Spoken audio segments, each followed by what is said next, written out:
Hello everyone. तो आज का जो सेशन है उसमें हम कवर करने वाले हैं some other features of Indian economy. तो हमने प्रीवियस सेशन में देखा था कि इंडियन इकोनॉमी का कंडीशन कैसा है। जो ब्रिटिश कॉलोनी के रूल्स की वजह से हमारा इकोनॉमिक बहुत बैकवर्ड हो गया था। मास इलिटरेसी आ गया था, मास पॉवर्टी आ गया था, अनएम्प्लॉयमेंट दिखाई दी गई थी, बहुत सारे बैकवर्डनेस और इंस्टेबिलिटी आ गई थी इकोनॉमी में। तो आज भी देखेंगे कुछ ऐसे ही फीचर्स। तो कैसे क्या हमारी इकोनॉमिक स्ट्रक्चर की कंडीशन थी। ओके, तो चलते मूव करते हैं। तो उससे पहले हम करेंगे कुछ क्वेश्चंस जो कि है प्रीवियस सेशन के कुछ क्वेश्चंस करने वाले हैं। So the question is, what is the share of area of cultivation of food crops in the total cultivate area? तो हमने ये स्टार्टर्स ऑफ एग्रीकल्चर में देखा था प्रीवियस क्लास में। जो टोटल कल्टीवेशन एरिया होती है इंडिया में, उससे देखकर फूड क्रॉप्स जो होती हैं वो कितने परसेंटेज होल्ड करती हैं। So what will be the answer? The answer will be 80%। जो टोटल कल्टीवेशन एरिया है उसमें से 80% जो होती है वो फूड क्रॉप्स अकाउंट करती है और होल्ड करती है। अब नेक्स्ट क्वेश्चन है कि what was the condition of पर capita income during the time of independence. जो इंडिपेंडेंस था उसके टाइम में जो पर कैपिटा इनकम का कंडीशन कैसा था? It is low, medium, high, very high. It's not high, it's not very high, it's not also medium, it is low. लो पर कैपिटा इनकम, और हमने देखा कि इस लो पर कैपिटा इनकम के वजह से हमारा लो स्टैंडर्ड ऑफ लिविंग हो गया था। ओके, अब बात करते हैं what was the percentage of पर capita income of India during 1940-1950। तो उस टाइम पर परसेंटेज ऑफ पर कैपिटा इनकम कितना था? हमने देखा कि उस टाइम पर स्टैग्नेशन ऑफ इंडियन इकोनॉमी में हमने देखा था कि बहुत डाउन हो गया था हमारा जो इकोनॉमिक पर कैपिटा इनकम, तो वो नेगेटिव हो गया था। That is in 1940 and 1950 it is negative 0.13%। Okay, तो आज के सेशन में चलते हैं। आज भी हम कुछ अदर फीचर्स पढ़ेंगे इंडियन इकोनॉमी में। तो चलते हैं, शुरू करते हैं। ओके, अब बात करते हैं सेमी फ्यूडल इकोनॉमी की। तो ये सेमी फ्यूडल इकोनॉमी क्या होती है? इसे हम कहते हैं मिक्स्ड इकोनॉमी। इसे मिक्स्ड इकोनॉमी क्यों कहते हैं? कुछ मिक्सचर होगा ना इसमें। यस, इसमें दो तरह की चीजें होती है। मिक्स्ड इकोनॉमी में दो थिंग्स आती हैं। एक तो है हमारा कैपिटलिस्ट, एक है हमारा फ्यूडल। अब कैपिटलिस्ट क्या है? कैपिटलिस्ट है एक ऐसा इकोनॉमी जो प्राइवेट इंडिविजुअल्स कंट्रोल करती है। जो डिसीजंस होती हैं वो प्राइवेट इंडिविजुअल के कंट्रोल में होती है। और फ्यूडल इकोनॉमी क्या होती है? एक ऐसा इकोनॉमी है जो गवर्नमेंट कंट्रोल करती है, डिसीजंस गवर्नमेंट लेती है। जो इकोनॉमिक डेवलपमेंट कंडीशन हो या कुछ भी हो वो गवर्नमेंट के कंट्रोल में होता है। और ये सेमी फ्यूडल इकोनॉमी है। क्यों सेमी फ्यूडल है? इसमें गवर्नमेंट भी करती है, उसके साथ प्राइवेट इंडिविजुअल्स का भी हाथ है, इसलिए हमने इसे कहा सेमी फ्यूडल इकोनॉमी। ओके, तो उस टाइम पर हमारा ये एक कैपिटलिस्ट जो पॉलिसी है और कैपिटलिस्ट सिस्टम है वो चल रहा था। कहाँ पर? एग्रीकल्चरल सेक्टर पर। एग्रीकल्चरल सेक्टर पर ये कैपिटलिस्ट फॉर्मूला चल रहा था। मतलब जो प्राइवेट इंडिविजुअल्स थे वो इसे कंट्रोल करती थी। अब कैपिटलिस्ट चल रहा था तो उससे हमने डिवाइड किया दो तरीके के फार्मर। उस कैपिटलिस्ट से आ गए कैपिटलिस्ट फार्मर, और उसके साथ एक है वर्किंग फार्मर। तो ये दोनों क्या है? तो कैपिटलिस्ट फार्मर ऐसे फार्मर्स होती हैं जो खुद कल्टीवेशन नहीं करती, उनके पास बड़े बड़े लैंड होती हैं, उनके कल्टीवेशन करती हैं वर्किंग फार्मर। उनके लैंड में कल्टीवेशन करते हैं ये वर्किंग फार्मर, वो खुद नहीं कल्टीवेशन करती। Working farmer work in their fields. Okay, so जो ये कैपिटलिज्म जो सिस्टम है वो एक अच्छा मेथड था। कहाँ पर? नॉन एग्रीकल्चरल सेगमेंट पर। क्यों? ये ज्यादा प्रॉफिट लाता था। ये कैपिटलिस्ट पॉलिसी जो था वो this taken main route in sizing the non agricultural segment जो था इंडिया में, वो बहुत ही ज्यादा डेवलप हो गया क्योंकि उसमें ज्यादा प्रॉफिट होती है। और उस टाइम पर क्या चल रहा था? ये सेमी फ्यूडल इकोनॉमी चल रहा था during the time of British period. Okay, अब मूव करते हैं लोप साइडेड ऑक्यूपेशनल स्ट्रक्चर। अब ये लोप साइडेड का मीनिंग क्या है? लोप साइडेड मीन्स अनबैलेंस्ड। अब ये अनबैलेंस्ड क्यों है? जो उस टाइम पर जो पीपल होती है वो मेनली तीन सेक्टर्स में एंगेज होती है। एक तो है agricultural sector, industrial sector and service sector. Agriculture sector में बहुत सारे पीपल एंगेज होती हैं, about more than 50% people engage होते थे एग्रीकल्चर सेक्टर पर, लाइक 72%, और बाकी जो बहुत ही फ्यू परसेंटेज पीपल थे वो ये industrial sector and service sector में एंगेज होती है। तो ये हो गया ना अनबैलेंस्ड, और इसकी वजह से हमारा इकोनॉमिक भी बहुत बैकवर्ड हो रहा था इस लोब साइड ऑक्यूपेशनल स्ट्रक्चर की वजह से। अब बात करते हैं सोशल इंस्टीट्यूशंस पे। अब सोशल इंस्टीट्यूशन का क्या है? फर्स्ट आता है इसमें कास्ट सिस्टम। कास्ट सिस्टम आप देख रहे हो वो अभी भी है इंडिया में, अभी भी वो कास्ट सिस्टम, एंड उस टाइम पर भी ये कास्ट सिस्टम बहुत था। एंड कास्ट सिस्टम क्या है? जो जैसे untouchability, touchability, high caste, low caste, Brahmins, non Brahmins, and like Hindus and Muslims, ऐसी जो कास्ट सिस्टम थी वो इंडिया में बहुत थी। एंड उसके साथ भी जो वेस्टर्न कल्चर है, वेस्टर्न ट्रेडिशन है, उसका भी इन्फ्लुएंस पड़ रहा था पीपल्स के ऊपर। क्यों? ब्रिटिशर्स भी थे, उनकी जो वेस्टर्न कल्चर थी वो भी इंडिया में आ रही थी।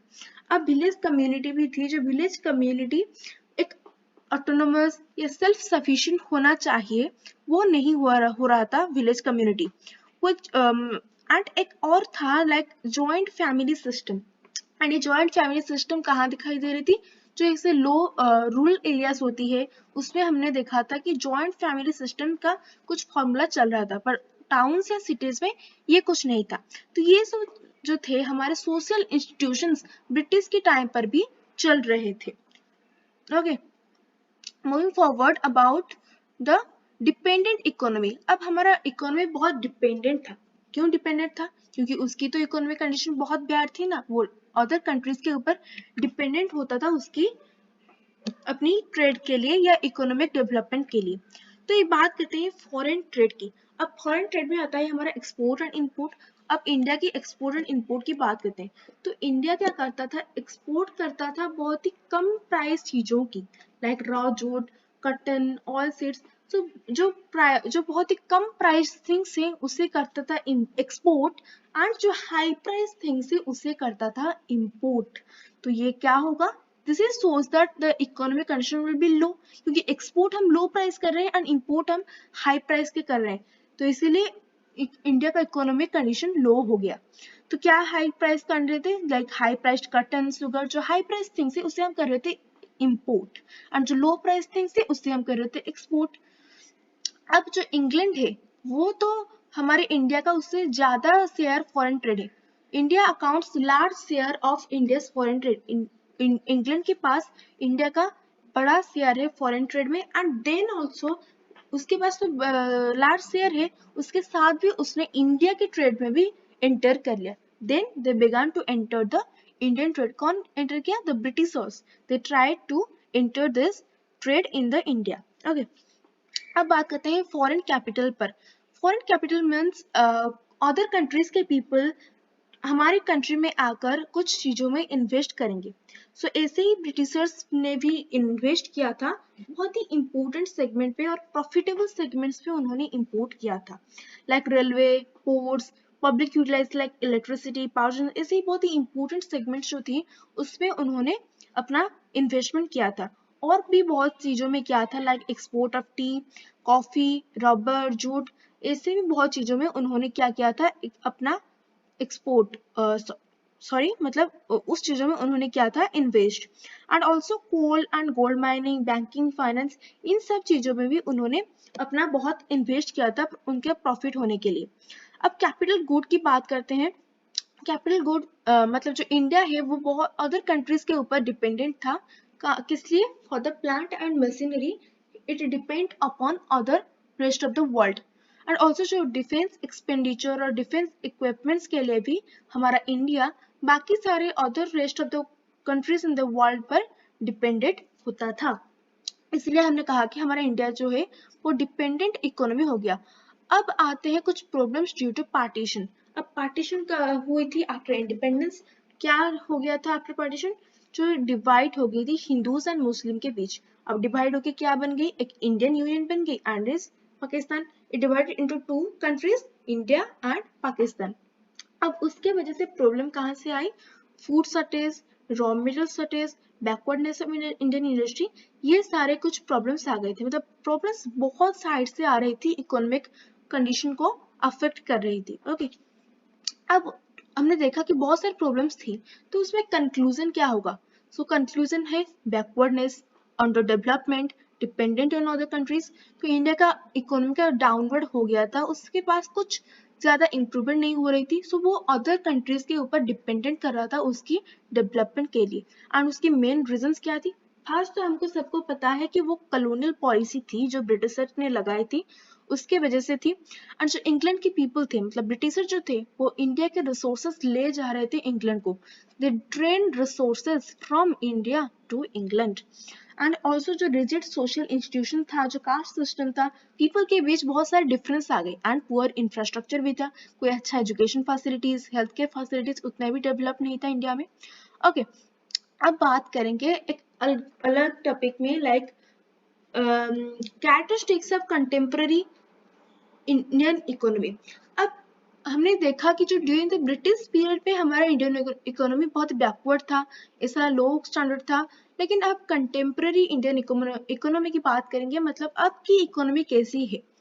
तो हमने एक पर कैपिटल इनकम को देखते हुए कंट्रीज को दो तरीके में डेवलप किए। एक है डेवलप्ड कंट्रीज, एक है under developed countries. Developing countries भी हैं, लेकिन हमने मेजरली देखा है कि दो टाइप की कंट्रीज होती है, एक डेवलप्ड कंट्रीज भी है, एक अंडर डेवलप्ड कंट्रीज है। डेवलप्ड कंट्रीज में क्या क्या आते हैं? Canada, USA, France, western Europe. And under developed Afghanistan, Bangladesh, Bhutan, ये सब अंडर डेवलप्ड कंट्रीज है। मतलब उनकी जो टेक्नोलॉजी है, उनकी जो मतलब इकोनॉमिक कंडीशन है, वो ज्यादा इम्प्रूव नहीं है, उनकी पर कैपिटल इनकम डेवलप्ड कंट्रीज के हिसाब से बहुत ही कम है, इसलिए वो अंडर डेवलप्ड कंट्रीज हैं। अब इंडिया क्या है? What is India?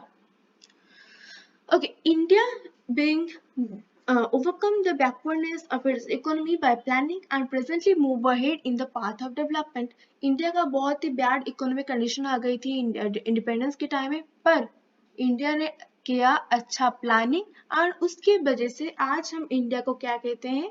Developing economy. वो डेवलप कर रहा है, हमारा Indian economy is developing.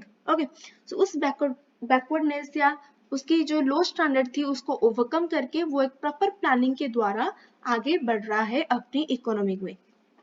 Okay, अब सभी फील्ड्स में तो इंडिया डेवलप नहीं कर रहा है, इससे भी बहुत ही फील्ड हैं जिसमें इंडिया का अचीवमेंट बहुत ही ज्यादा लो है। ऐसे बहुत सी फील्ड है जिसमें इंडिया का अचीवमेंट बहुत ही लो है, इसीलिए हम इंडिया के इकोनॉमी को भी कह सकते हैं कि लेस डेवलप्ड इकोनॉमी है। कुछ कुछ चीजों में बहुत इम्प्रूव्ड है और कुछ चीजों में बहुत ही ज्यादा लो है। ओके, तो किस किस चीजों में वो लो है वो देखते हैं। अब बात करते हैं लो पर कैपिटल इनकम। तो इंडिया का पर कैपिटल इनकम कुछ ज्यादा अच्छा नहीं है। कंपेयर करें, हम इस टेबल आप देख रहे हैं ना, इसमें 8 कंट्रीज है, USA, Canada, Germany, UK, Japan, Brazil, China and India. इसमें से यहाँ पर in this side there is a per capital income list. तो आप देख सकते हैं सबसे लो कहाँ क्या है? इंडिया का है। Okay, so this lower per capita income indicates the low standard of living. So ये जो इंडिया का लो पर कैपिटा इनकम है वो क्या सिग्निफाई कर रहा है?